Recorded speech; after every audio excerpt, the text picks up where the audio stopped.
Father Theobold Mathew was born in Tipperary, Ireland in 1790. When he entered the Capuchin order of the Catholic Church, he joined the mission in Cork. He began a movement in 1838 that called for total abstinence from alcohol.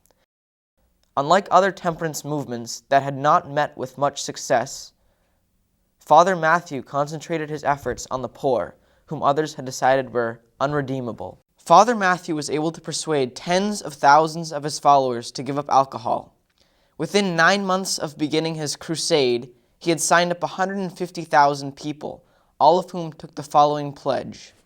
I promise to abstain from all intoxicating drinks, except used medicinally and by order of a medical man, and to discountenance the cause and practice of intemperance. His success spread all over Ireland. Then he visited Liverpool, Manchester, and London and experienced equal success in England. Despite seriously declining health, he brought his message to the United States. On September 19, 1849, Father Theobold Mathew visited Salem. By then he was known as the Apostle of Temperance.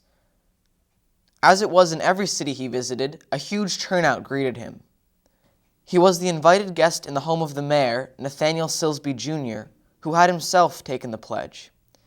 The statue was dedicated by the Essex County Total Abstinence Union 38 years later at Central and Charter Streets. This was Salem's first statue. The monument was donated to the Union and Salem by Mr. Thomas Horgan. Adjacent to it was a freshwater spring that provided locals with drinking water, which would now be symbolically blessed by Father Mathew. The event drew 8,000 people. There was a parade and a number of speakers. For days leading up to the event, the Salem News published testimonials from those touched by Father Mathew's crusade. Mayor John M. Raymond issued an order that all saloons in Salem would be closed. There was, of course, a good bit of letter writing both for and against this observance. The newspaper's stories of the day seemed always to include tales of drunks being dealt the penalties for their wicked ways. This was a time of great public piety about alcohol, and Salem seems not to have been an exception. It's certainly remarkable, though, that nearly 4 decades after his one-day visit to Salem, the people inspired by his message were still enraptured enough by Father Theobold Mathew to build a statue of him. In the Salem News on the day following the dedication of the statue, the following was published. An instance of the effect of yesterday's demonstration was strikingly shown at the monument last evening. 2 working men stood gazing intently at the figure when one of them was heard to remark, "Well, sir, from this day out I am a different man. I am ashamed to think I was not in line with the temperance men today." The party addressed acquiesced, and they both agreed to take the pledge. A member of the Father Mathew Society overheard the conversation, and in approbation of their good intentions, extended his hand and offered to assist them in entering a temperance society, which assistance they gladly accepted.